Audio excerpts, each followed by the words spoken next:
F C Barcelona ಜಗತ್ತಿನ third biggest football franchise worth 50,000 ಕೋಟಿಗಿಂತ ಹೆಚ್ಚು. ಅವರು ಬಾರ್ಸಾ ಪಾಸ್ ಅನ್ನು ಲಾಂಚ್ ಮಾಡಲಿದ್ದಾರೆ 1.1 ಕ್ರೋರ್ ಅವರ ಫ್ಯಾನ್ಸಿಗಾಗಿ. ಇದು ಬಾರ್ಸಾ ಮೀಡಿಯಾ ಹಾಗೂ ಫ್ಯೂಚರ್ ವರ್ಸ್ನ ಕೊಲ್ಯಾಬ್ರೇಷನ್ ಅಲ್ಲಿ ಇದು ಸ್ಪೆಷಲಿ ಡಿಜಿಟಲ್ ಎಡಿಷನ್ ಕಲೆಕ್ಷನ್ ಮಾಡಿದ್ದು ಫ್ಯಾನ್ಸಿಗಾಗಿ ಯಾರು ಮ್ಯಾಚಸ್ ಅನ್ನು ಅಟೆಂಡ್ ಆಗಲು ಸಾಧ್ಯವಿಲ್ಲ ಹಾಗೂ ಟ್ರೆಡಿಷನಲ್ ಮರ್ಚ್ ಅನ್ನು ಬೈ ಮಾಡಲು ಡಿಫಿಕಲ್ಟಿ ಫೇಸ್ ಮಾಡಿದ್ದಾರೆ.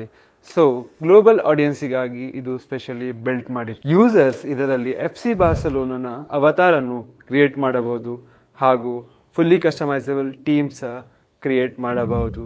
ಅದಷ್ಟೇ ಅಲ್ಲ, ಯೂಸರ್ಸಿಗಾಗಿ ಗೇಮ್ಸ್, ಅಪ್ಲಿಕೇಶನ್ ಹಾಗೂ ಮೆಟವರ್ಸ್ ರಿಲೇಟೆಡ್ ಥೀಮ್ಸ್ ಅವರು ಲಾಂಚ್ ಮಾಡಲಿದ್ದಾರೆ. ಟೆಕ್ನಿಕಲ್ ಸೈಡಲ್ಲಿ ಅವರು ವೆಬ್3ಯ ವಾಲೆಟ್ ಹಾಗೂ ಕಲೆಕ್ಟೇಬಲ್ಸ್ ಅನ್ನು ಲಾಂಚ್ ಮಾಡಿದ್ದಾರೆ, ಟೋಕನ್ ಅನ್ನು ಲಾಂಚ್ ಮಾಡದೆ. ಫ್ಯೂಚರ್ ವರ್ಸ್ ಯೂಸ್ ಮಾಡೋದ್ರಿಂದ ಅವರು ಹಲವಾರು ನೆಟ್ವರ್ಕಿಗೆ ಈಸಿಲಿ ಎಕ್ಸ್ಪಾಂಡೇಬಲ್ ಮಾಡಬಹುದು EVM ಕಂಪ್ಯಾಟಬಿಲಿಟಿಯಿಂದ. ಯೂಸರ್ ಎಕ್ಸ್ಪೀರಿಯನ್ಸ್ ಅನ್ನು ಥಾಟಲ್ಲಿ ಇಟ್ಟು ಅವರು ಸೀಮ್ಲೆಸ್ ಸೈನ್ ಇನ್ ಹಾಗೂ ಯೂಸ್ ಕೇಸ್ ಅನ್ನು ಪ್ರೊವೈಡ್ ಮಾಡಿದ್ದಾರೆ ಆ್ಯಪ್ ಅಲ್ಲಿ. ಇದಷ್ಟೇ ಅಲ್ಲ, ಇದು ಬಾರ್ಸಲೋನಾ ಟೀಮಿಗೆ ಹೊಸ ರೆವಿನ್ಯೂ ಅನ್ನು ಜನರೇಟ್ ಮಾಡಲಿದೆ ಹಾಗೂ ಈ ಸ್ಟ್ರಾಟಜಿಯನ್ನು ಮಲ್ಟಿಪಲ್ ಫುಟ್ಬಾಲ್ ಹಾಗೂ ಸ್ಪೋರ್ಟ್ಸ್ ಟೀಮ್ ಅನ್ನು ಸಹ ಯೂಸ್ ಮಾಡಲಿದ್ದಾರೆ.